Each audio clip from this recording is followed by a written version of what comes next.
And we talk about all these issues that the Reimagine movement is talking about. And within Reimagine TCWAC, I am involved with the Reimagine Food Systems program that is being led by Rhea Homa and Josh Solstructure group. So we've gotten a couple of homes into gardening and hope to expand some more in the spring. And so yeah, I grow food. I activize in a lot of different ways, and I network people together, and this is a natural thing to be involved in, although I'm not in the Turtle Creek watershed. I live on the edge of Frick Park and Squirrel Hill in the 9 Mile Run watershed. But you guys generalized it to airshed, so I'm certainly in the airshed. Yeah, we had a sustainability salon being done locally. I'm on the board of the Group Against Smog and Pollution for gas. I'm on the steering committee of 350 Pittsburgh and Pass Up Pittsburghers Against Single-Use Plastic, and over Ohio Valley Environmental Resistance. I'm sorry, Marion, your audio is kind of going in and out. Varying levels of and plans further levels of direct action against the petrochemical build out. Now you tell me. It was just towards the end. I heard you say over. Ohio Valley. Sorry.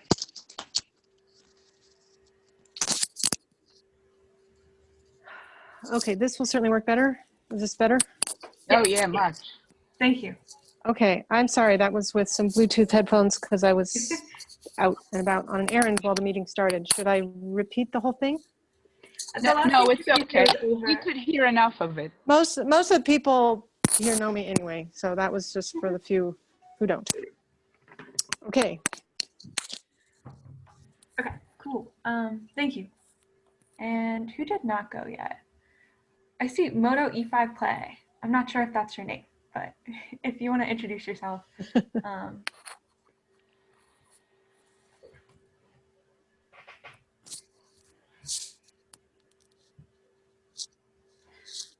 Maybe that's how Marin is coming across.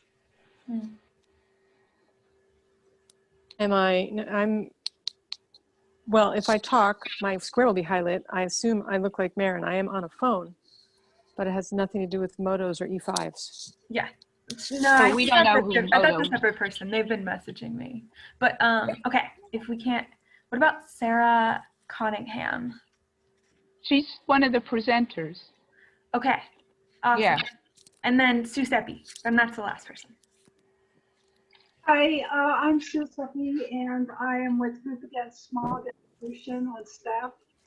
And I'm interested in your work and just seeing if there's anything that GAS could pitch in with and help, and here to learn. And most of the time I'm working on coke oven regulations for Mon Valley plants. So other than that, I'm just here to learn. Thank you. Thanks for being Hi, Sue. here. Bye. Okay, cool. Thank you. Thanks everyone for introducing yourselves. Everyone's so connected. That's great to hear. Okay, let's see. I'm gonna share my screen, and I think the majority of us have already organized with TCWAC before, so I'm just gonna go through this quickly. Oh, I have this up. You can see my slides, right? Yeah. One second. Okay, there she is. Okay, so Reimagine TCWAC. Tonight we're going to be talking about our working groups, and then I'll hand over the rest of the time to Downstream Strategies, which I know we're all very excited about. I think we all know what Reimagine TCWAC is, but basically it's a community-led initiative to implement sustainable community and economic development. Meetings began about a year ago, December 2019.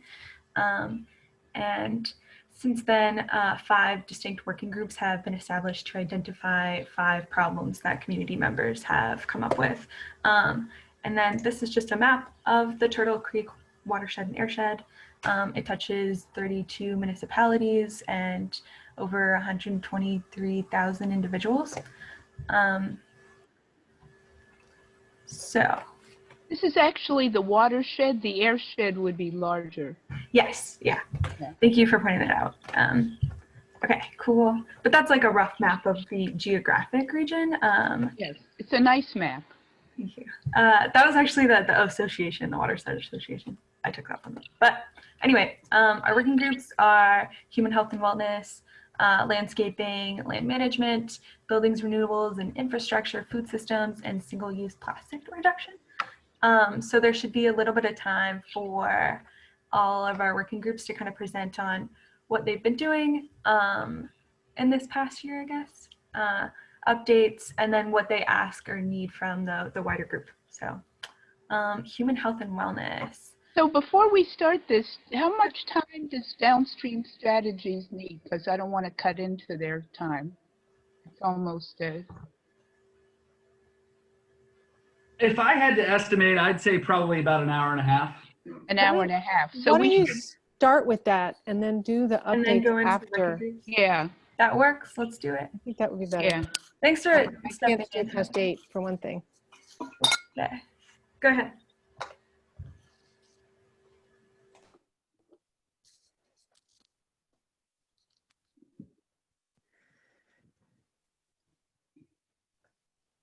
Sorry about that. I, as usual, will start talking when I'm muted. I am the slides right now. Is everybody able to see that? Yes. Yes. For whatever reason, it's not.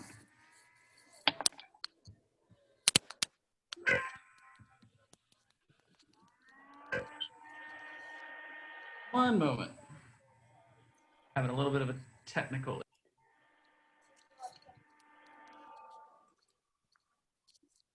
Yeah, so I guess before we dive into the main topic of conversation tonight, I just want to give a brief introduction to who we are and I guess why we're here this evening talking to you. So Downstream Strategies is an environmental and economic development consulting firm.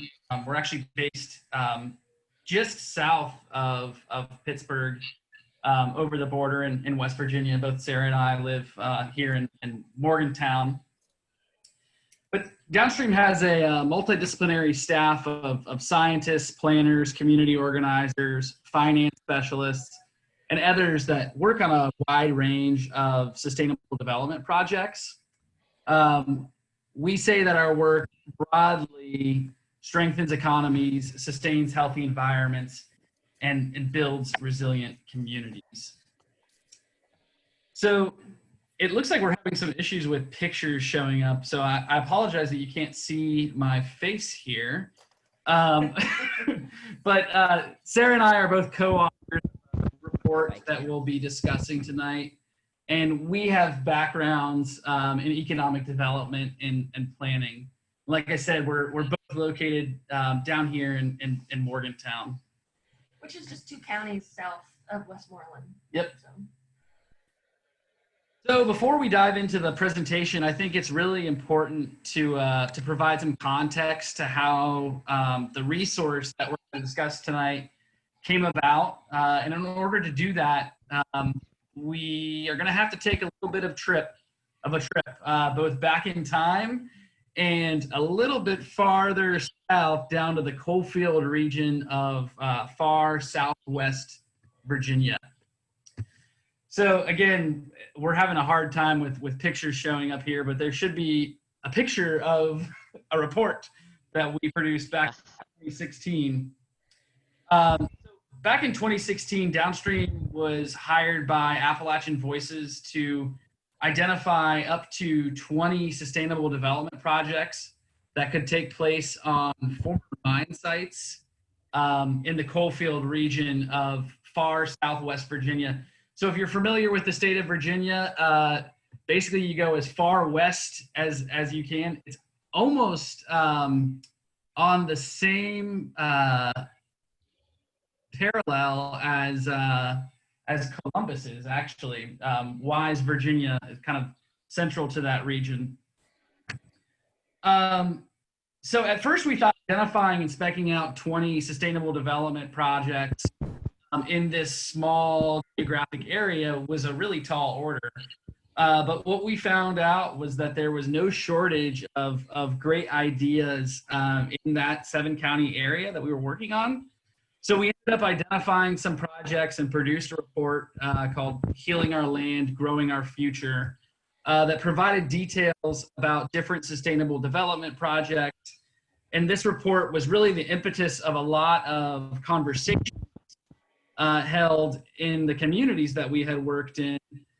But as community groups began looking into implement the projects that we had identified, we realized that all of the project development work that we had done, we had fallen short on one particular thing, and that was that most public and private funding opportunities require projects, to have some sort of economic impact assessment done. So recognizing that, fast forward to, is it showing up? Excuse me, one moment, we're in the presentation. It just says Reclaiming Appalachia Coalition. It doesn't show anything else. We might No. second laptop, so we'll try to troubleshoot and see if we Yeah, we might switch to the second laptop just so it Yeah, good. you can see everything here.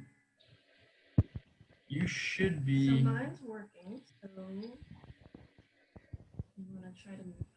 You're just One second, we're going to pause real quick.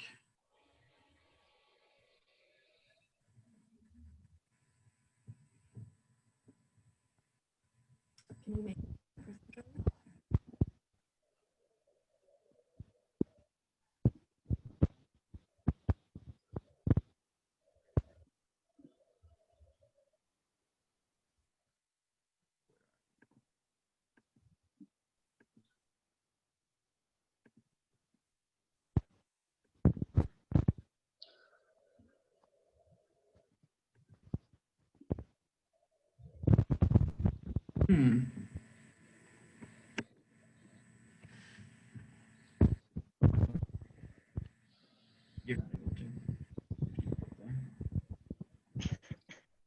We'll stop others. Yep, that's fine. PowerPoint. It almost looks as if you need to restart PowerPoint. That's what, yeah, that's what we're trying to. It says your credentials are out of date. Sorry, it's my 35 years of IT kicking in. No apologies necessary. That is potentially very useful. We'll have to remember that. You've outed yourself. I did. So I'll just continue giving some context while Sarah's trying to pull up the on another laptop here. Again, sorry about this, guys. We, It's all understood. So after producing that report, that Healing Our Land, Growing Our Future report with Appalachian Voices, like I said, we had realized that our work had fallen on one thing, and that was that we didn't really explore and come up with hard numbers on what these sustainable development projects that we had identified, what the economic impact would be. So in 2017, with the support of the Just Transition Fund and the New York Community Trust, we were given the opportunity to replicate what we had done in that 2016 Healing Our Land report, but on a much larger scale, identifying mine land redevelopment projects in Put them into Meltonville. in West Virginia, Virginia, Ohio, and Kentucky. And this time, learning from our experience in the past, we knew that we had to include estimating the economic benefits of projects if we truly wanted to empower community organizations to implement those ideas. So the Reclaiming Appalachia Coalition was formed in 2017, and one of our main deliverables from the very beginning was to estimate the economic impacts of these different projects to help propel promising ideas, promising community-based projects to that implementation phase. I think we're up and running now. Yeah, You see the photos? Okay. yeah, I can see the main stream. Ugh. Yes, yes, photos. Very good. Oh, Very boy. good. Yay.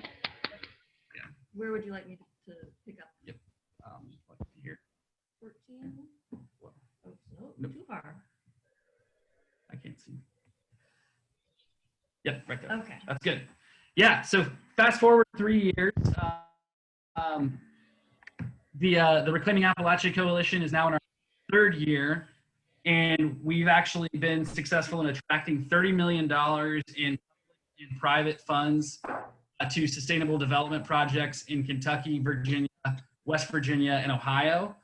And I can honestly say that without exploring the economic benefits of these projects and making that part of our elevator pitch to funders, we would not be where we are today. So in October of last year, I shared my experience serving on the Reclaiming Appalachia Coalition with the Indiana County Sustainable Economic Development Task Force, and recognizing that economic impact estimates, the story that I shared was basically, you know, about exactly what I just explained, that economic impact estimates were more or less the linchpin that got us a lot of funding for these sustainable development ideas that these community organizations had come up with. So at the Indiana County Sustainable Economic Development Task Force Summit, Heather and I got to talking about developing some sort of a guide to help community groups come up with their own economic impact assessments. And flash forward to where we are today.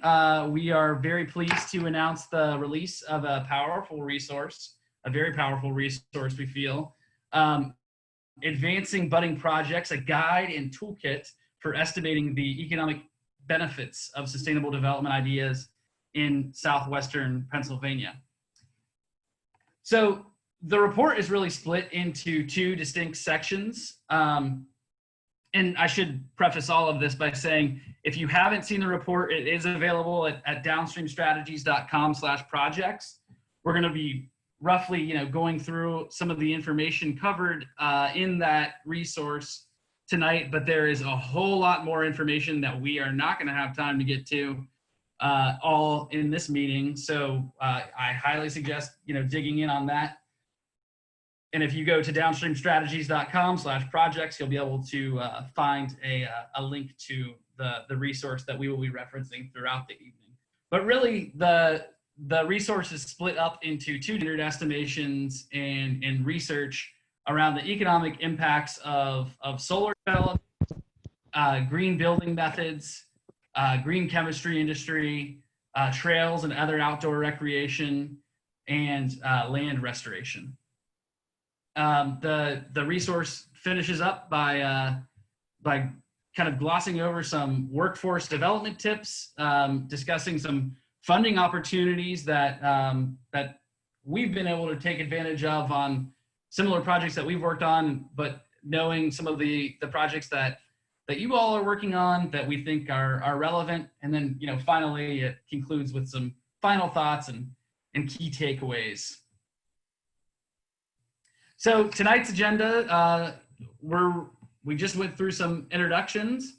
I'm going to turn it over to Sarah here, who's going to discuss the first couple sections of the report, and then we'll do some deep dives into the different development subject areas that the report covers. And then we'll finish it up with some final thoughts and maybe a little bit of a discussion. Right. Hi, everybody. I'm Sarah Cottingham. I'm the lead community planner here at Downstream Strategies. Thank you all so much for joining us here tonight. For what can sometimes be considered dry subject matter, we're going to try to make it as approachable as we can. So feel free, I know folks are already active in the chat. We'll try to keep one eye on that to circle back and make sure we cover everything. But we'll allow sections for as we go. If you have any questions, feel free to chime in as we move along. So for starters, I have. Why do we even need to do economic impacts? Like, isn't sustainability all about the environment? While maintaining a healthy environment is definitely a central component of sustainability, a lot of folks are surprised when they learn that economics is one of the 3 key pillars of sustainability and sustainable development. So according to the International Institute for Sustainable Development, you see the definition here. And really from that definition, we know that as stewards of the planet, people have to be able to meet their basic needs in order to preserve and not deplete the Earth's precious resources. So this puts economics right in the center of this conversation from the beginning. So many of you are familiar with the triple bottom line approach. So this is a growing concept in business where the notion that quality of life is really about balancing 3 key goals, right? We have the environmental, but also the social and the economic. And that sustainability is really, it lies at the intersection of these 3 spheres. So we have to have healthy ecosystems, healthy people, and healthy economies. So sustainability and sustainable development projects really have 3 spheres of impacts, right? And as we move forward in developing our project concepts, it's very important to communicate all of these. However, as Joey mentioned, we found in our work that oftentimes the economic benefits are the hardest for community groups to grasp and the hardest to then communicate. So really this toolkit is designed to help you better understand the economics. I mean, we could do a whole other toolkit on environmental benefits, a whole other one on social benefits. So they're all equally important. We're just gonna dive tonight into the economic.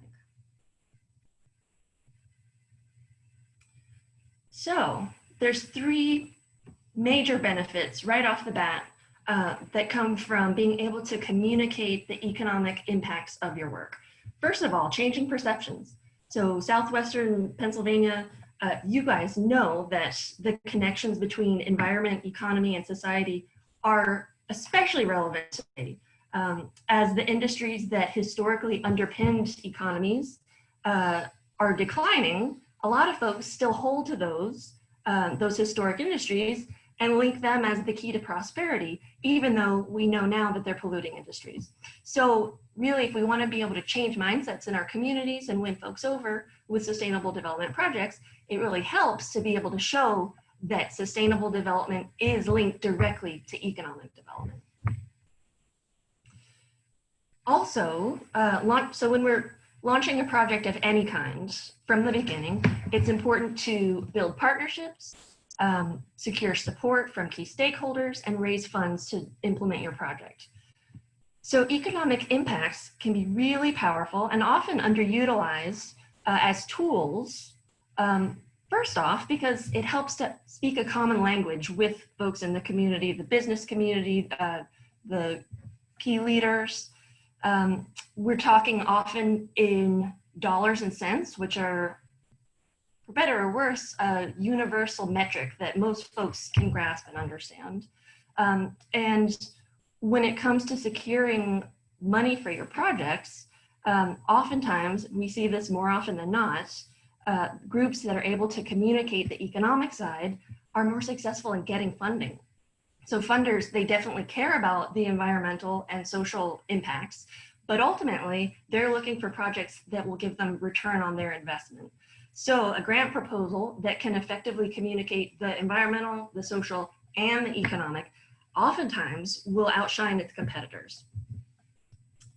It's also especially relevant for communities that have been historically disenfranchised. So in a lot of ways, it helps to legitimize a project and helping groups to be able to speak this language of the leaders of the business community, government entities, helps put projects in areas where we frequently work in rural Appalachia, in southwestern Pennsylvania. It helps give you a leg up in competing with projects in maybe more urban areas.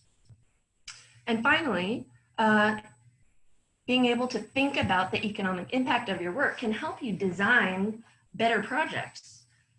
So when you go through this process from the beginning, when you're just developing a project concept, it's really helpful to be able to think about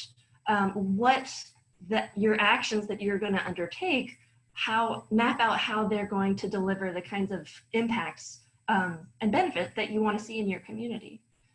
So going through this exercise that we're going to look at, it helps you think about, is your project designed to make meaningful results? And it's a helpful way to then tweak and go back and revise, think about different alternatives, different ways to enhance your project from the beginning when we're really just in the idea phase. So, and also, sometimes even just locating your project when you're thinking about, okay, we have an idea, where should this initiative take place? Sometimes choosing the right location can result in more funding and better impact. So there's two key government programs that we want to mention. First of all, there's the Pennsylvania Environmental Justice Communities, which are defined as communities in the state where any census tract has 20% or more individuals living beneath the poverty level and or 30% or more population that is a minority. So our toolkit will give you more information on how to identify where these communities are. And that can be really helpful in thinking about how to design your projects to have the most transformative impact. So just for an example, think about the difference of farmers markets or any project might have in a community that is a food desert versus one that's in a community that has tons of grocery stores. So thinking about the environmental justice communities can help you imagine ways to help the most people. Similarly, the Appalachian Regional Commission defines census tracts that have substantially higher poverty or lower levels of income than the national average. So these are distressed areas. And the ARC prioritizes funding for those areas. So there's several in southwestern PA, and some of these distressed areas overlap with environmental justice areas. So as you're coming up with ideas, it's helpful to keep these things in mind as food for thought and how to maximize the impact of your work. So now let's move into some key definitions. So what is an economic impact? An economic impact is basically the observed change to the economy from your project activity, so from what you're doing. And when we talk about metrics, metric is just the standard by which we're going to talk about and look at those impacts. So, okay, many of you have experience in this, you're already on this page, but if anybody's new to this, you might be saying, well, okay, there's a definition, but what does that actually look like? So economic impacts, we're talking about, while they vary for scale, for our purposes, we're looking at really the building blocks, the basics of jobs, wages, savings, revenue, and these ultimately are the building blocks that you can do much fancier, more technical economic impact studies. But for our purposes, these are the kinds of things that we're going to be looking at. They also line up with what grant funders often want to see, which again, they want to look for jobs, the revenues, these types of things. So oh, and here you can see this is taken from the toolkit for the 6 different topic areas we're looking at. Again, they're all different, but you can see some commonalities just right off the bat. Again, jobs, savings, revenue. These are the types of things that we're going to be thinking about for projects. So the toolkit also covers additional information. It'll go deeper into the nitty-gritty of economic impacts and the different types. It also talks about different input-output models, which are kind of the more technical way of, you can go down the rabbit hole. So we talk about the pros and cons of those and when you might need them. But ultimately, the toolkit is we're focusing in on a more simplified, intuitive approach that will help any community volunteer, any member of your organizations think about how to approach these yourself. So the key to performing this kind of streamlined economic assessment for community scale projects is to understand how the activities, the concrete actions that your projects are going to do, how those translate into economic impacts, into those jobs created, those wages, savings, revenue. So one way to do this is by using a very simple 3-tiered logic model, which is basically a visual diagram that illustrates how the project activities translate directly into outcomes and eventually overall impact. So this is what it looks like, and it's one example. There's lots of different logic models out there. If any of you interact with grants, which I know, I have a feeling some of you do, a lot of funders use their own iterations of logic models, but this is a simplified version that is really helpful for thinking about understanding short-term and long-term impacts for community projects. And as such, it's really helpful when you're in the concept development stage to start thinking about these from the beginning. We also have in the appendix of the toolkit, there's what did we call it? A worksheet that will kind of walk you through this process, which we'll talk about more in a minute. So the logic model works from left to right. It's a linear process. We start with the project activities. These are the concrete steps, things that you're going to do and implement. It can be create a farmer's market. It can be build a trail. So these are X, Y, Z, what your project's going to undertake. Then we have project outputs, so the activities feed straight into outputs. These are the results and the immediate impacts from your activities. So this could be, example, solar installation, support 30 jobs, wages. This is where we get into, this is really the meat that then we will build our economic impacts from. And then finally, project outcomes. These are our long-term goals, what we want to change and accomplish, what we want to see happen in our communities over time. So this would be diversify the economy, reduce fossil fuel dependencies. These are ultimately what everything we're doing is all about. So here you can see really it's the central part from the project outputs is where we are going to go next in terms of building out how to get our economic impact. So here's a little snapshot of what that worksheet is going to look like. We won't go into it in depth tonight, but you can look forward to using that as a tool as you're thinking about projects, developing concepts. So the first step is to make a list of what you want to do. So we want to be trying to be as specific as possible. So here are some examples. We're going to remediate a facility. We're going to build 15 miles of trail, develop a facility. So trying to quantify as much as we can. Then we're going to link those activities to the outputs. So, and this can really get started by just brainstorming. So think of all okay, you want to build a trail. What are all of the benefits that that's going to bring about? So yeah, let's use that example. Let's say that your group wants to build a 10-mile trail through a community. So just immediate brainstorming, you can go off the top of your head, okay, there's going to be health and wellness benefits. People are going to be able to exercise, quality of life. Trails are going to help make the community more desirable place to live, attract new people. From the environmental stewardship perspective, they're going to help foster a sense of place and appreciation for the natural world.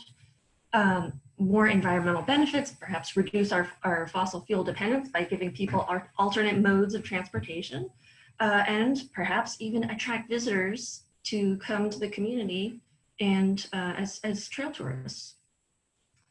So we've done our brainstorming. The next step is to really flesh those out more specifically. So some of these will be easier naturally than others, but the more you can tease out and try to quantify, try to put numbers to whatever you can. And again, not everything can be quantified, of course, but it's as an exercise. Let's think it through, starting with the who, what, when, where, why. Questions you might ask yourself, to tease out information. How many people are going to use your trail? What are they going to do? What kinds of activities? How exactly? Okay, we know that trails are going to make the community better, but how? Is it going to increase property values maybe? Is it going to be accessible to kids or other groups? Like who's going to be using it and how many people? Also, what assets might it connect within the community? And, you think you might be able to attract visitors? Well, how many? So one way to, a lot of people think, oh, this is a lot. Looking at examples of similar projects is a great way to get ideas and just see what's possible. So in the toolkit, you'll find lots of examples.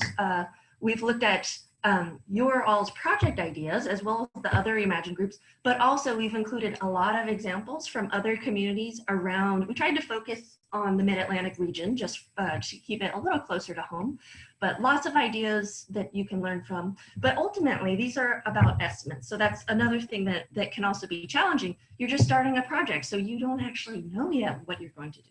So understand that's okay. Really, at this stage, we're just trying to make estimates on what we think might be possible and try to ground them in reality as best we can so that they're informed. But ultimately, it's a process of estimation. So we've gone through this process of looking at examples. We've done a little bit of research, and now here are some sample outputs that you might have come up with. So the trail would be accessible to all 5,000 people in the community. It would be utilized by up to 1,200 kids through local schools and groups. And based on visitor counts from fill in the blank trail, we think that we could attract up to 10,000 non-local visitors a year. So this, you see from where we started, this is more concrete, and this is going to be the basis for our economic impact. As soon as we have numbers, that's the ticket. We have something to base. So now we're ready to translate our economic impacts, but also, I mean, you want to keep, as you're going through the worksheet, the end goal is the project outcomes. What are we going to change in the community? And this is really what our work is all about, is improving things in our community. So through this process of tracking out from start to finish, it lets you kind of see, are the outputs you're coming up with, are those enough? Are you happy with them? Those, 10,000 people you think you're going to be able to attract, the worksheet gives you an opportunity to tweak, to visualize your planning process, and then go back and say, okay, well, what if we did things differently? What might our outcomes be at that? So have fun with it. It's a great brainstorming way to think about projects and get ideas and get excited. So now, if you're still with us, we will look into the project areas. This is the meat of what you all probably came here to learn how to apply that very big picture process to the specific topics that we care about and that we want to do projects in. So the toolkit covers these 6 topic areas. Tonight, we're going to look at 3 of them in depth, the ones that were most relevant based on our understanding of your group's interests. So we will start with solar, then look at green building, and then sustainable agriculture. So. Yeah, great. Thank you, Sarah, very much for that introduction there. So just a little bit of an introduction into solar energy and why this is something that has really rose to the surface, not just in southwestern Pennsylvania, but I think all across the region and, well, the world, as we'll hear. So the industrial history of southwestern Pennsylvania is intertwined with energy production, as we know. The same towns that enjoyed financial success at the height of steel production have endured economic hardship as demand for conventional energy sources has declined. And we see that all throughout the Ohio Valley, right? So over the past decade, nearly $400 billion has been invested into renewable energy in the United States alone. And solar photovoltaic energy has had record-breaking growth year over year in particular. And so the proportion of clean energy in the global energy blend has steadily increased in the past decade from right around 5.9% in 2009 to 13.4% in 2019. So that may sound like a small increase, but it's actually really, really huge. So I have 2 computers in front of me and I keep on clicking the wrong one. So if we look at the state of the solar industry in Pennsylvania right now, and this comes from the Solar Energy Industries Association. So Pennsylvania has over 4,200 solar jobs. That's pretty good if you look at the number of solar jobs in some of the surrounding states. We only have about 300 solar jobs here in West Virginia.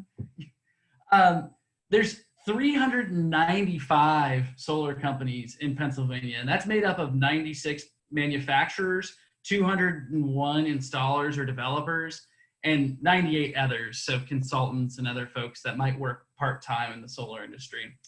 So the price of solar has fallen 38% in the last 5 years in Pennsylvania. And in the state, we're projected to add 1,000 megawatts, so a gigawatt of solar over the next 5 years. That's a significant amount of solar. And so in looking at that number a little bit closer, I actually pulled up the PJM queue. So PJM is the interconnection that Pennsylvania is a part of. And there's over 6,000 megawatts that are active in the PJM queue right now. And so that means that it's a utility scale solar plant typically that is in some phase of planning. And so not all 6,000 megawatts of solar that's in the PJM queue will be constructed, but that just gives you an idea of the amount that is being considered right now. But solar only accounts for about 0.3% of the state's energy production right now. So there is loads of opportunity to increase the amount of solar in Pennsylvania. So let's talk about what the impacts of solar, of increasing solar in the state would be. So the economic impacts of solar energy projects are most commonly discussed in terms of job creation and energy savings potential, wages and energy savings potential. And there are well-researched standard estimates and other resources that are available to help you estimate those impacts. So just diving right in to explore those a little bit. So solar creates more jobs per unit of energy produced than any other generation source. The Solar Foundation has conducted the National Solar Jobs Census every year for the past decade. And utilizing the data collected in the census, the Solar Foundation produces job creation estimates for utility, commercial, industrial, and residential solar applications. And so these estimates include manufacturing, project development, wholesale trade and distribution, installation, operation and maintenance, and other jobs related to a solar project. So here you see that per megawatt, this is jobs supported per megawatt of energy installed. Utility scale solar creates the least amount at 3.3, but of course we know that utility scale installations are oftentimes much, much larger and would therefore support more jobs. Commercial and industrial comes in at 21.9 jobs per megawatt, and residential creates the most jobs because you're dealing with the smallest systems. It takes the longest to send somebody out and install a small system. Also takes the longest to get to install a full megawatt of solar for residential. But there's more jobs in the sales and distribution side than in the utility scale side. So again, what are these jobs? These numbers include all workers in the solar sector that spend 50% or more of their time on solar. And this includes manufacturers, sales professionals, installers, and more. So diving in on the wages that can be achieved through solar, the U.S. Bureau of Labor Statistics is actually a really great source for wage data in any industry. However, national and local data is missing for many of the rapidly evolving, I'll call them newer industries like solar. However, the Bureau of Labor Statistics has done a bunch of research about the types of jobs related to solar development that are supported in other industries. And in looking at that research, we're actually able to come up with a pretty good estimate for what the average solar job would pay. And so based again on Bureau of Labor Statistics data, we expect that the average solar job in the Pittsburgh region as of this past summer was $71,989 per year is what that would pay. So sometimes in developing a solar project or contemplating a solar project, it may be necessary to estimate the electricity consumption of a building in order to figure out the size of a solar array. And so there's actually really good data available from the Energy Information Administration. And the table here at the right doesn't have the proper heading, but it should say electricity consumption per square foot per building type. So you see here that grocery and convenience stores consume 48.7 kilowatt hours per square foot per year of electricity, and they are consume by far the most electricity. Whereas a mercantile building, like say a mall or a retail establishment of a different type, would consume only 18.3 kilowatt hours per square foot per year of electricity on average nationally. And so additionally, sometimes it may be necessary to convert electricity or solar capacity to actually generation. Is anybody here, and again, some of you don't have your cameras on, but is anybody here familiar with PV watts?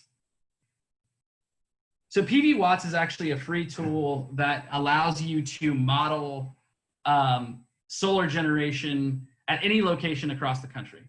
So if you go to this URL here, I will not exit out of the PowerPoint for fear of of technical glitches. But if you go to that URL there, it's a fun tool to play around with because you can enter in, like I said, an address anywhere, and it uses irradiation data and weather data for that specific location to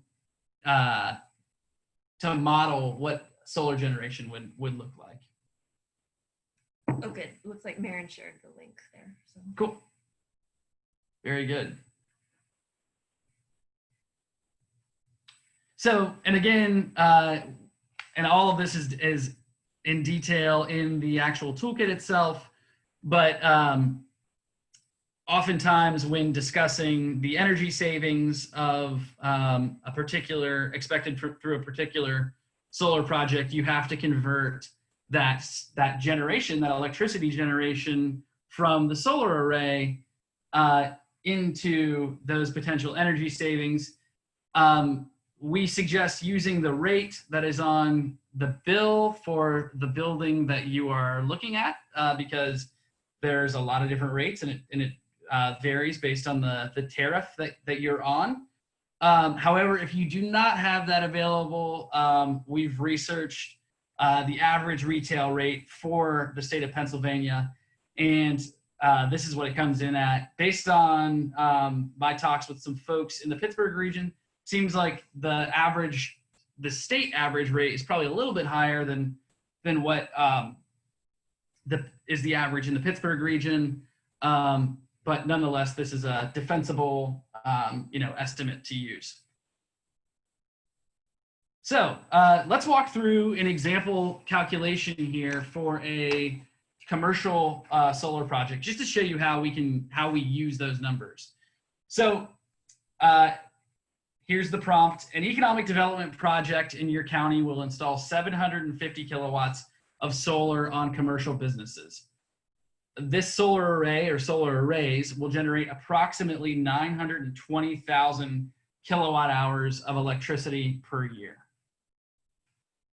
So step one in approaching that statement right there is to calculate the number of jobs that 750 kilowatts of commercial solar would support. And so if you recall, the jobs table that we had presented in a previous slide, but is also in the toolkit, is based on the number of jobs per megawatt. So first we need to convert 750 kilowatts into a megawatt. And so that's actually 0.75 megawatts. And so we would multiply 0.75 megawatts times that 21.9 jobs per megawatt installed, and that's the commercial and industrial job creation rate, to end up with 16.4 jobs supported by the project. And again, that's using those highly defensible numbers from the solar job census. And so step two would be that we want to calculate what the potential wages would be for those workers. And so we would multiply that 16.4 jobs times the yearly salary that we had calculated there for the Pittsburgh region of $71,989 to come up with $1.2 million in wages. Again, $1.2 million in wages, probably high for that single project, but these numbers would be based on one of these 16.4 jobs working for a full year. So then we would want to estimate the electricity bill savings using the rate, again, on the electricity bill, or the average rates in table 3 of the toolkit. Because we don't have an electricity bill on hand, we'll just go ahead and use the average rates. We'd want to use, again, the average commercial rate in Pennsylvania.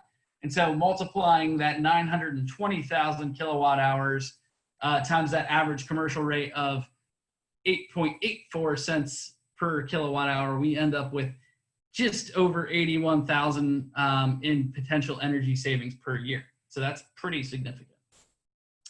And so finally, the last step in this whole assessment would be to put it all together in a narrative.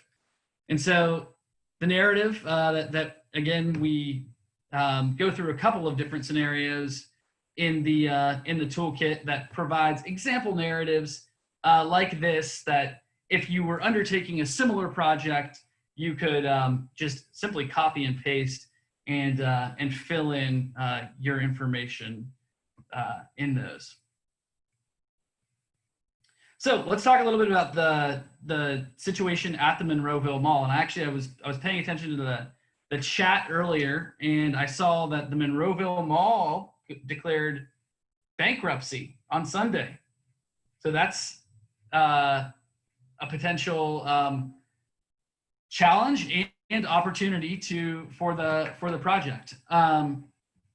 But based on the research that we've done, and again, we made multiple attempts to reach out to the property manager at the Monroeville Mall, and it actually makes sense that they were in the process of declaring bankruptcy, because they were absolutely impossible to get a hold of. But based on the research that we conducted, we were able to figure out that at least as of this time last year in 2019, the Monroeville Mall was at about a 90% occupancy rate. And so based on the total leasable area at the Monroeville Mall, we estimate that there, at that time, again, this is pre-COVID, there was probably around 120,000 square feet of leasable space that was available. And so we see that as an opportunity for you all to get involved with the property managers, because we think installing solar on the property to basically offset electricity consumption at that 120,000 square feet would provide them an opportunity to market themselves to green businesses that were interested in say leasing space in a net zero carbon space. And so however, there's a total of 90 acres of property up at the Monroeville Mall, and about 20 acres of total roof space. And so 20 acres of total roof space, that amounts to about 2 megawatts of total solar, or a little bit more. And so we, again, feel like that 120,000 square feet of space is what the goal should be to offset initially. So, however, because we did not know what the exact electricity consumption at the Monroeville Mall was, first we need to calculate what the electricity consumption is, or at least based on the available data, what our best guess of the electricity consumption at the Monroeville Mall is. And so to do that, we take that 18.3 kilowatt hours that I mentioned previously for those different types of mercantile establishments, retail establishments, which include shopping malls. And we want to multiply that by the total square footage in that space that we're looking to offset the electricity consumption of. And we come up with, we estimate that 120,000 square foot of available space consumes 2,160 megawatt hours of electricity per year.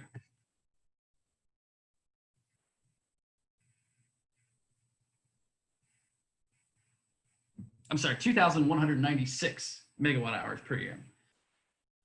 And so that 2,196 kilowatt hours of electricity consumed per year times that average commercial rate that we had shown before of 8.84 cents per kilowatt hour ends up, we expect the energy costs at the Monroeville Mall to be in the ballpark of at that 120 square foot space, be in the ballpark of $1.94 million per year.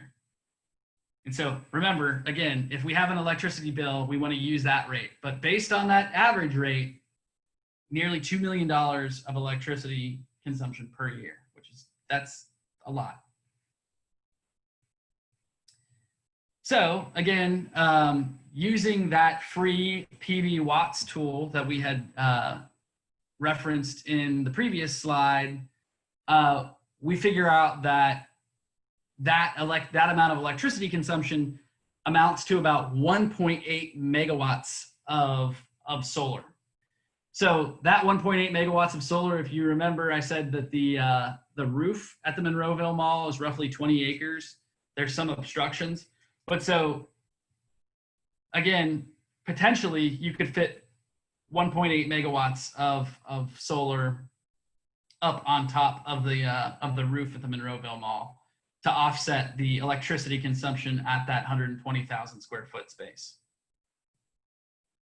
And so using all of that information that we just covered, we want to calculate the number of jobs that this project could potentially support. And so we take that commercial and industrial solar job number of 21.9 jobs per megawatt, and we multiply that times 1.8, and we end up with 39.4 jobs. So we think that solar development at the Monroeville Mall could support 39.4 jobs.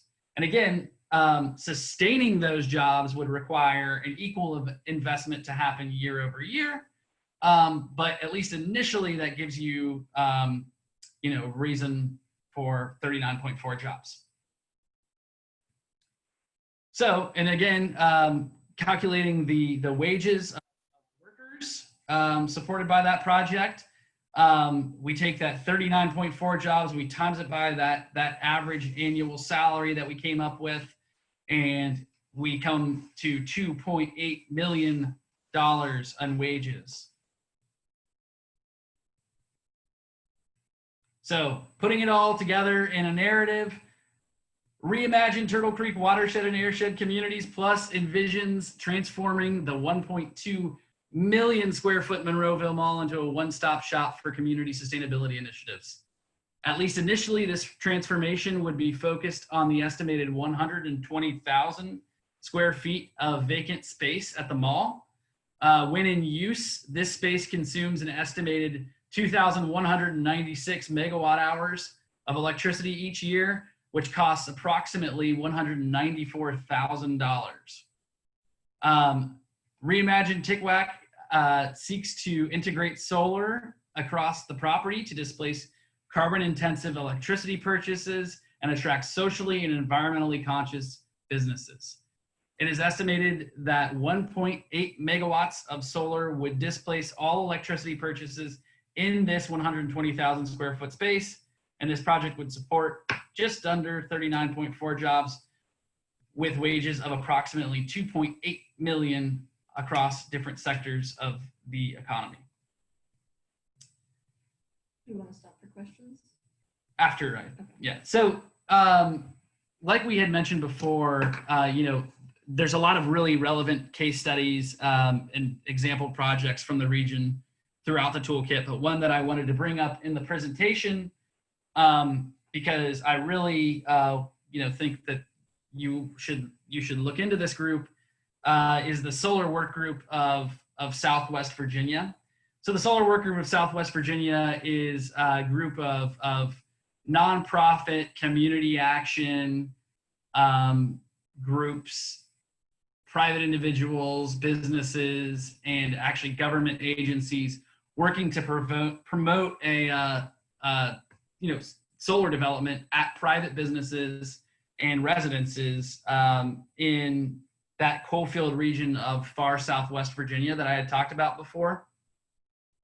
And so the goal is to encourage the growth of an industry cluster that would create more than 200 permanent jobs in this area of high poverty and joblessness.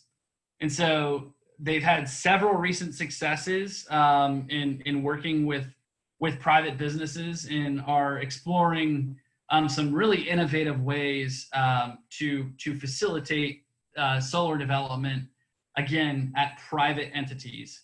And they've also used economic impact analyses and estimates as a powerful tool for attracting attention to their efforts. So just want to put Adam's contact info out there because he's a great person to talk to about working with private entities to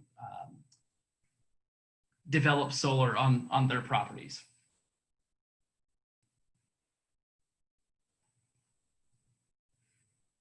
Great. Yeah, so that's the solar section. I want to be cognizant of time here because I know that we're limited. So I don't know if we want to do questions now or how we want to do that. We're at 8 o'clock.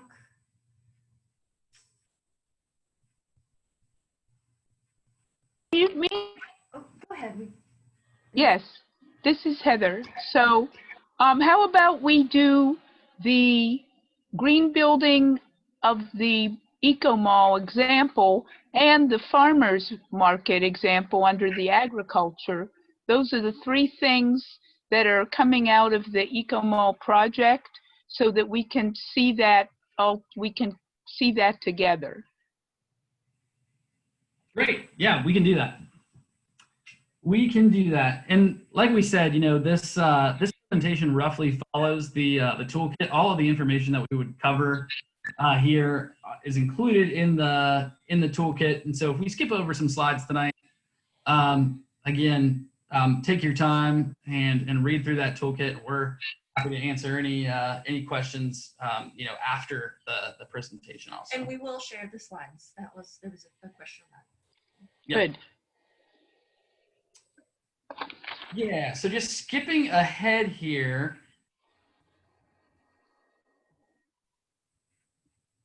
So the next subject area that the toolkit covers is green building methods.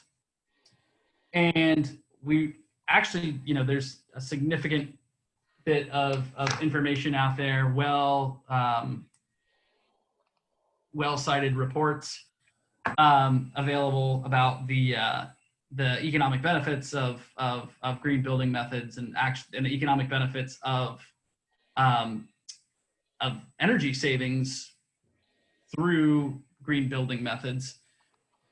And so if I skip to the Monroeville Mall section, let me go ahead and find where that is. So basically we end up with the same issue that we had with the solar, with the solar scenario, is that because we don't have the actual electricity bills from the mall, we don't know if the mall is consuming above the national average or below the national average, and there hasn't been an energy audit completed to determine the exact magnitude of the energy efficiency or retrofit opportunities at the mall. So without those things, we can only speculate as to the magnitude of opportunities. And so we ended up landing on exploring the impacts of a $1 million energy efficiency project at the Monroeville Mall. So what would the impact of a $1 million energy efficiency investment that results in a 10% overall savings, electricity savings at the mall look like? And so the first step in this is using that that electricity, again, that I'm referencing that mercantile square foot electricity consumption estimate of 18.3 kilowatt hours times 120,000 square feet again, which is 10% of the total square footage, to end up with that same number that we had seen in the previous estimate of 2,196 megawatts of energy consumed is 10%. And so 2,196 megawatt hours of electricity consumed times the average commercial rate, we come to $194,000 per year of potential electricity savings if we're reducing electricity consumption by 10% again. So there are two waves, I guess, I had hoped not to have to go through all of it, but there are two waves of job creation related to green building projects. The first wave is with the construction jobs and the actual implementation of the project itself.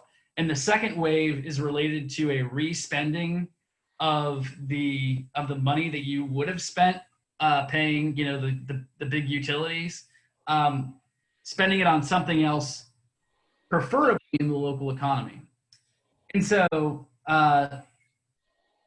if we calculate the construction jobs, there's a number available from ACEEE that estimates 20.3 jobs are created per $1 million invested in energy efficiency improvements. And so again, on $1 million investment at the Monroeville Mall, you end up with 20.3 jobs.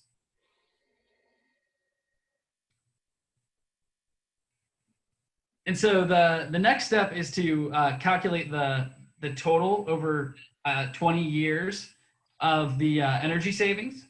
And so we would calculate that by multiplying that 194,000 number that we had come up with in step 1 times 20 years. We have a $3.88 million in potential energy savings over 20 years from that $1 million 10% overall electricity savings investment. And so then using that number, we can calculate that second wave of job creation using, again, a number from ACEEE. So ACEEE estimates that per $1 million,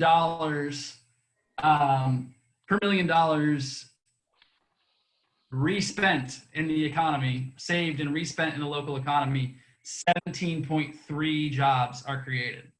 So if we multiply that 3.88 million times 17.3, we end up with over 67 jobs.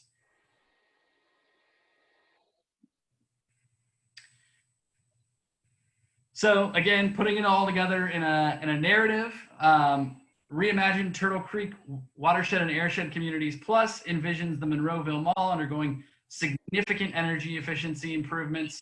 Without an energy audit, there is no way of knowing exactly what type of energy efficiency improvements the mall would require and at what cost.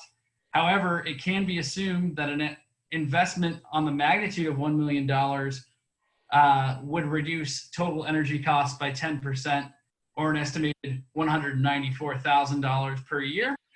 If this is the case, the project would immediately support over 20 construction jobs while improvements were made and result in $3.88 million in energy savings over 20 years. The respending of these energy savings on site would support an additional 67 jobs.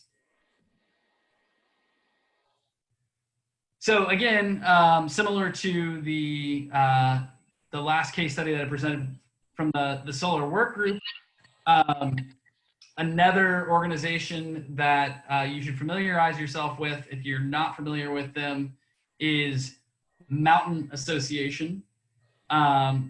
And so Mountain Association is actually based in Berea, Kentucky. And they work with private businesses, nonprofits, and individuals to implement energy efficiency improvements in rural communities and in areas of high poverty and unemployment. But again, I guess the nexus to the Monroeville Mall project is that they are working with private businesses and engaging with them in a way to convince them to implement energy efficiency improvements at their buildings or other types of green building methods. All right. How are we doing, folks? Last topic here. So let's jump straight to the farmers market section, which I think is going to be most relevant to you all. So here we are. So within the sustainable and local foods movement, farmers markets are one of the most common sales outlets and most visible sales outlets for local foods.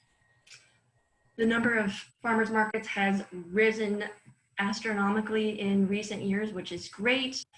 There are a number of studies that show the impact that for every 1 million invested in a farmer's market, it results in 10 more jobs than non-local growers. So there's also great data available from the National Farmers Market Manager Survey that, again, at your own leisure, another day, feel free to look through that and learn a little bit deeper about this. But that survey has found that the average farmer's market across the country on a typical market earns about $14,500. Features 25 vendors. So these are the kinds of metrics that then when you're envisioning the Monroeville's farmers market, based on these national benchmarks surveyed across the country, you can rely on these as a starting point for estimating what kind of sales performance your farmer's market might see. So here's our scenario. Now bear in mind, you all would flesh this out much more, but for the economic part, we're going to just focus in on the numbers. So the Monroeville Mall would feature a new farmer's market that would start out with maybe 6 vendors, because we know that when we start a new enterprise, just like any business, it's going to grow over time. So it's going to start smaller. So we'll throw out six vendors and ideally grow to at least 20 or more, since we know the national average is 25 vendors. So this market would be open, say, every Saturday from May through October. Now, these are just parameters that we're setting for the example, but of course, I mean, you all would tailor this accordingly and flesh out with the other benefits of, I know the focus would be on vegan lifestyle and food, so all of that would be included in the greater narrative. The market would employ potentially a part-time manager, say roughly starting at 20 or 10 hours per week in the first year, with the intention that it would be ramped up and that that employee would work more as the market gets bigger. So the first step is to estimate the total sales. So we know from that national survey that gives us some ground to stand on, that $14,500 in sales is the average that a market makes per day. So if the market were to be open 26 days per year, that would total $378,000 in sales. Step 2 would be to estimate the wages that that part-time manager would earn. So in our scenario, we said that it would, those hours would scale up. So the first year would be a little smaller, 10 hours per week at 26 weeks at roughly $18 an hour, which, if we went back, was the surveyed, I think, average from that farmers market survey of what they're paid. So you get roughly just under $5,000 in wages in year 1, Year 2, we do the same process, but we just, for our scenario, we'll assume that the manager's working a little more, 15 hours per week. And then in year 3, be working 20 hours per week. So for each of those years, we multiply the number of hours per week times 26 weeks times the average salary, and to get the total for that year. We add all 3 of those years up, and then you can make the, let's see, when we put it all together, here's what just the economic narrative might look like. Now, again, this doesn't include the social benefits, it doesn't include the environmental, we're just looking at the economic. So within the first 5 years of launching, we hope to feature more than 20 local vendors and sell on par with national averages, which is over $14,000 per market per day based on the national survey. Assuming that our market operates from May through October, that will translate into an estimated total sales of approximately $378,000 from local vendors in our area per year. To make this happen, our market will employ a part-time manager whose hours will likely be scaled up from 10 hours per week in year 1 to 20 hours per week by our 3rd year. And as a result, over the first 3 years of operation, the market will support wages of just over $21,000.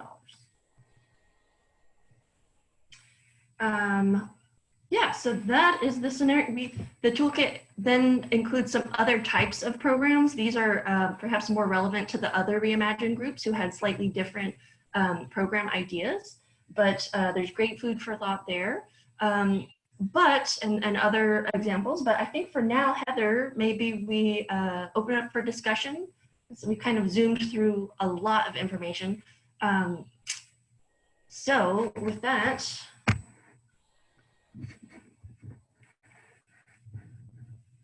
You have a couple good resources for the farmers, like the food hub. yeah, so we can keep going. Would you like us to go through the rest? So there's maybe just mention, sprouting farms. Sure. So this is a project, a case study for a working farm and business incubator in southern West Virginia that actually our colleagues here at Downstream helped envision and do the business planning and start. So Sprouting Farms, they run an annual apprenticeship program where they bring on people who want to be farmers and train them, and also at the same time give them space in their greenhouses and on the farm to start their own businesses. And so through that project, now that they're in year 4, so they've started from scratch, and so they've gone through this process of being, from year 1, year 2, year 3, year 4, and so far we've created 7 full-time equivalent jobs that are the people who are running the programming. They've also hired 8 apprentices, and so far that's resulted in wages of approaching $500,000 per year during those first 3 years. And then there's the food aggregator that takes, if people just have a small amount of crops, yeah, but puts it together. I'm not sure. I don't think I've prepared a slide for. Okay. The food, for another case study that we featured in the toolkit is the Turnrow Appalachian Farm Collective, which is a regional food hub, actually West Virginia's first food hub, which is basically a system for aggregating the produce from all kinds of local small producers throughout West Virginia, Pennsylvania, and Virginia, who have been operating. Many of them are organic, but they wanted more places to sell, and they're just a small farmer. It's hard to have those sales outlets. So the food hub acts as the hub. So they connect these small growers with, they gather all of the produce, aggregate it, and help distribute it then to larger wholesale type customers throughout the region across those 4 states. They're in Maryland also. So that's another project that our colleagues at Downstream helped start from idea to now it's operating in 4 states.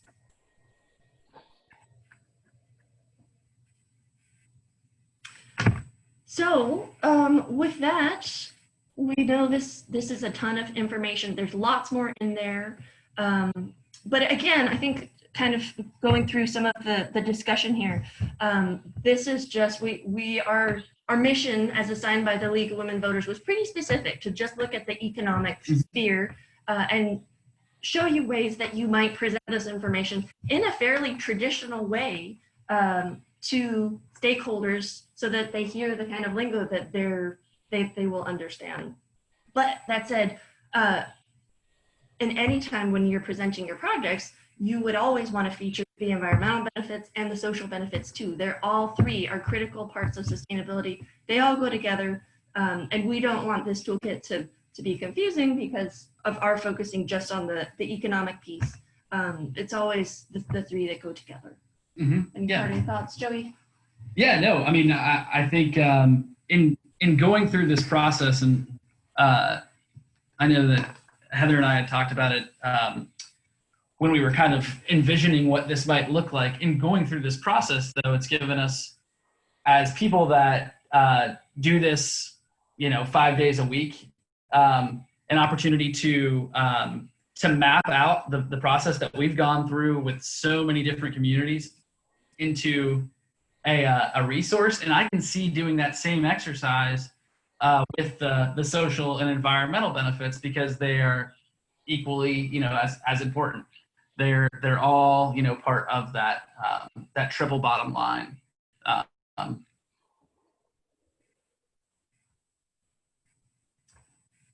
So with that, Heather, any questions, or if we can? Well, let's ask the group.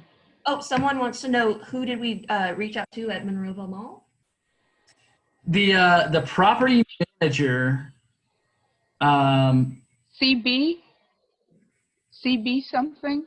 Yeah, I could pull up their contact. There's the ones that just applied, filed for bankruptcy. I don't know if they're the manager or the owner of the mall. Yeah, so it's somebody that is employed by that company, but they are like the head manager. Yeah, the manager of the site itself. It's CB something. You guys know. It's CBL. CBL. Yeah, but I wonder if his first name was Thomas. I think that's right. I can pull up my my email right here. We actually, I contacted him directly and was pretty upfront with what we were doing. And then when I didn't hear back, I thought, well, let's try a different route. And I had an employee of Downstream call and act like a reporter.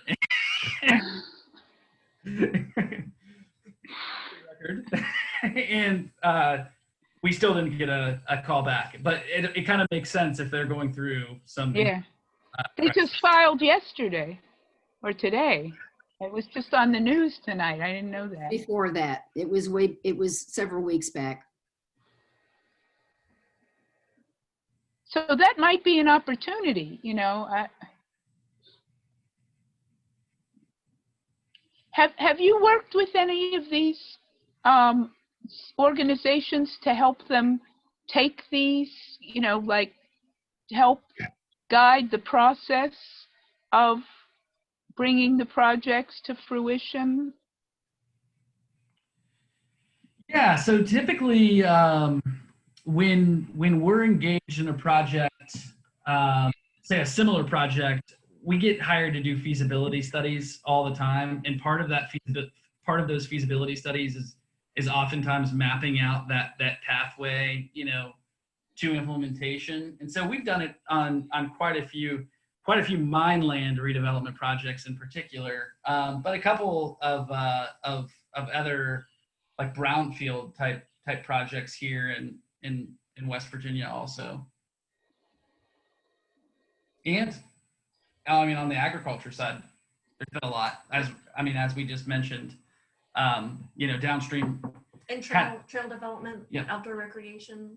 Yeah, we essentially oftentimes act as a coach. So we're helping groups that are starting, just with an idea, They know the general direction they want to go. We lay out some ideas and scenarios and steps for how they might implement that, and then coach them along as they move forward with their choices.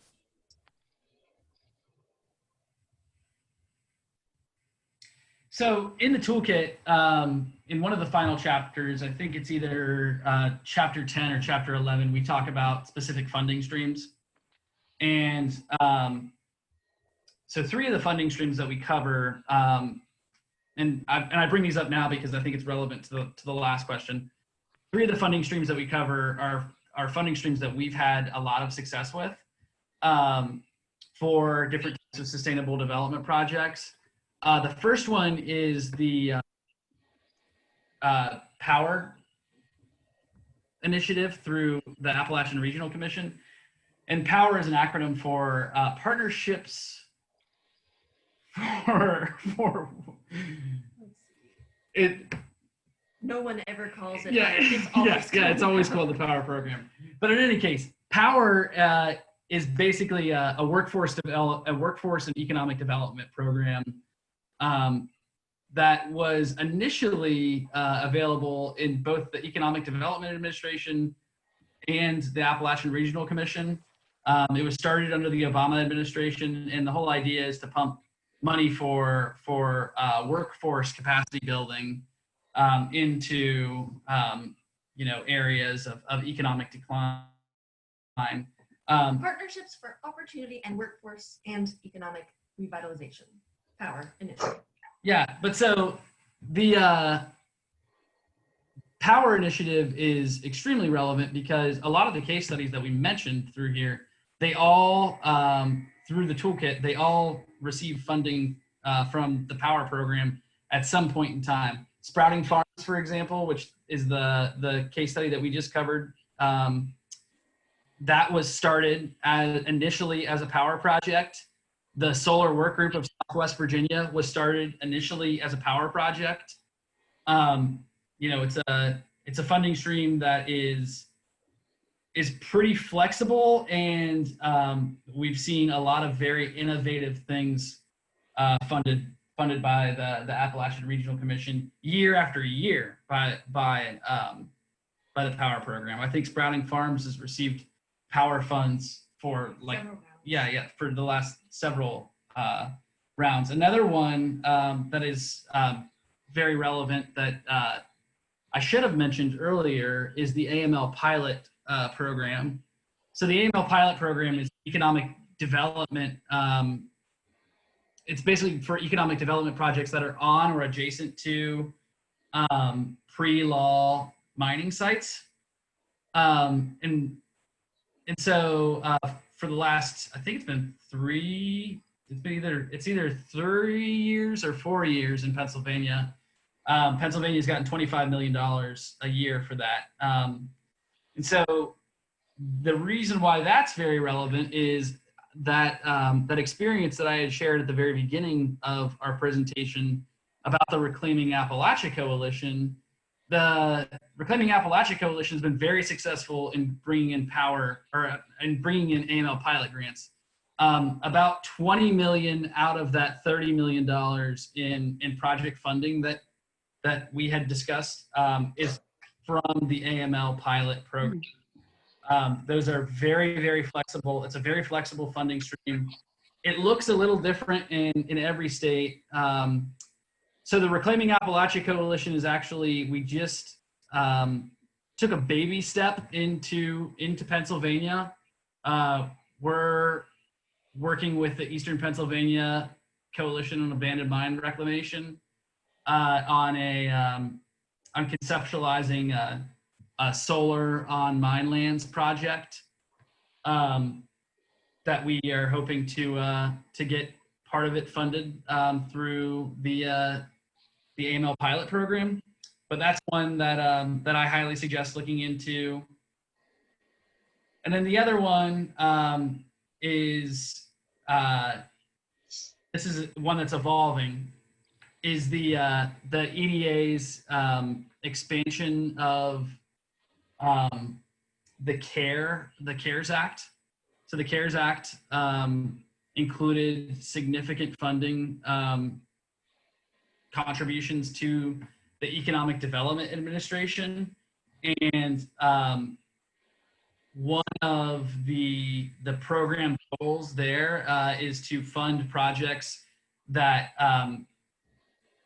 increase a community's resilience against economic decline due to events like COVID or COVID.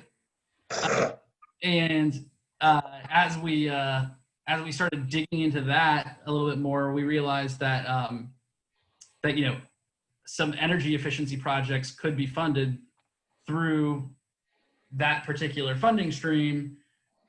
That's one that is kind of like, we don't know exactly what their funding priorities are going to be because they haven't funded any projects under it yet. But we have a few pending projects that we're waiting to see what happens, because we think that that is one that is likely to receive funding again in the next year, and is an evolving opportunity, I guess.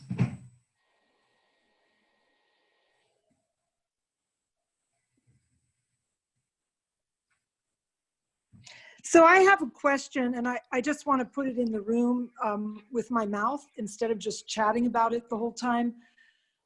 We've been spending the past year with Reimagine TCWAC modeling vegan events, creating an opportunity for people to understand the importance between the relationship of moving into plant-based nutrition from the inside out and the economic impact on every level, moving in towards the quintessential top line. And I'm wondering if that message was related to you at all as part of this economic impact study. Yes. And I'm wondering if you have the courage to delve into that by using the work and research of Dr. Sailesh Rao and the others that I have dropped into the chat.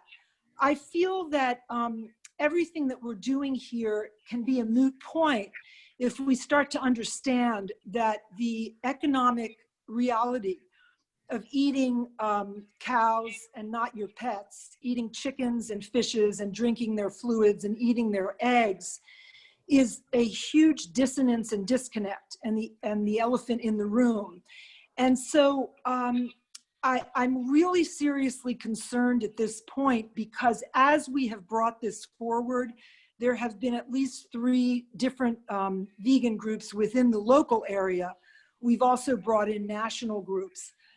We've consistently, through the Reimagine process, both at the local and the 4-state initiative, been marginalized and externalized with the speaking that it's too radical, it's too far out, Alyssa, and people don't understand it. And so what I'm doing now is just making an observation.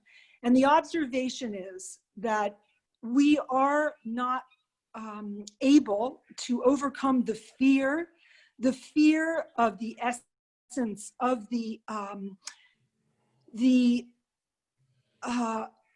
actual literal hormonal dissonance in our cells from the meat that we've been eating. And so I'm just dropping that into the room. I know it's very uncomfortable. I can feel it energetically. But I'm saying it out loud because I think that this group has a golden opportunity to really step a little bit out of their comfort zone and then a little bit more, and eat your next meal without any flesh, without any dead flesh, and see how you feel if you decide to take on the 21-day vegan kickstart. The Physicians Committee for Responsible Medicine, Dr. Neil Barnard, has an incredible free app.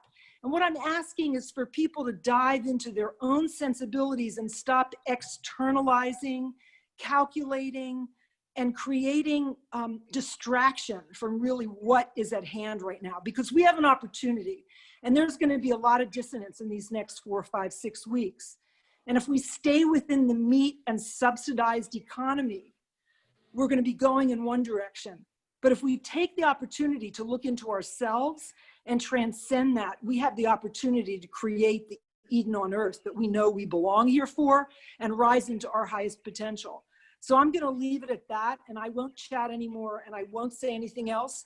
But I hope that these few words have reached into your cellular structure, and that it can allow you to open up just a little bit more, because you, Downstream Strategies, are in a situation where you know how to translate my language into the language that people will understand. But in order to do that, you have to make the changes first yourself.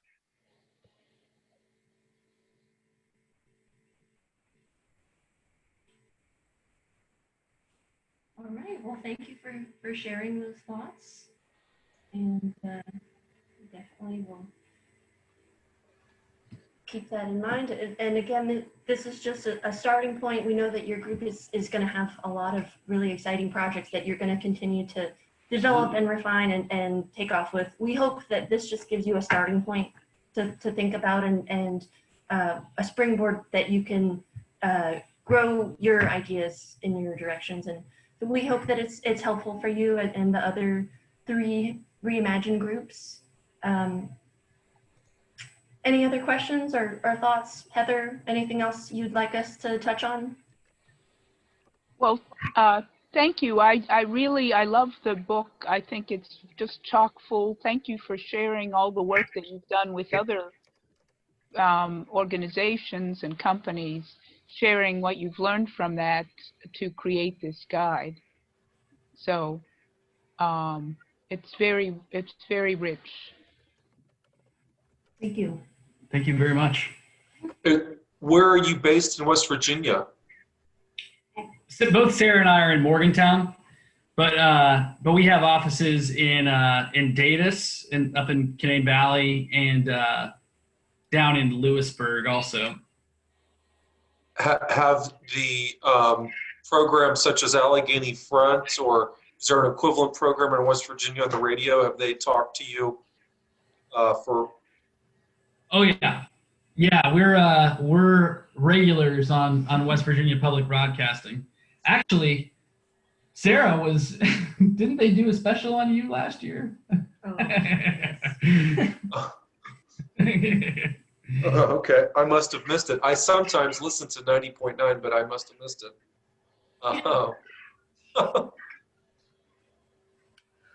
Yes, Sarah was actually part of an innovative program, and I think this is relevant to the larger, Reimagine Appalachia initiatives. Like, Sarah was a part of a program that is designed to bring young talent into Appalachia, or provide opportunities for individuals that have received degrees, in specialized fields, for them to stay in Appalachia. And that's how initially she started working with Downstream Strategies. And then That's true. it's been, what, 3-4 years now? Yep, 4 years. I was part of the first cohort of a fellowship program called Generation West Virginia, which is our statewide young professionals association that has also been funded by some of these different sources, working to combat brain drain and chronic population loss that West Virginia, like so many other rural parts of the country, experiences. Okay, right. I just want to, so we're at time. I just want to thank Downstreams for coming and talking to us. Not physically, but yeah, that toolkit is really helpful. And I think your presentation was awesome. And I just dropped the evaluation link in the survey, sorry, I just read the word survey. I just dropped the evaluation survey in the chat. So if you guys could fill that out so we could get good feedback for this meeting, that would be awesome. And Can you email it also? Like, I won't get that, but. Yeah, I could email it. Yeah. But yeah, I just want to thank everyone for coming and have a good night. And yeah. Thank you. Thanks for sharing opinions and stuff. And the chat was really full of knowledge and stuff. I really appreciate that. So. Yes, thank you everybody for sticking it out. Yeah, thank you too. I appreciate it. I'm glad I got to hear everything that you had, as well as Elisa's comments too.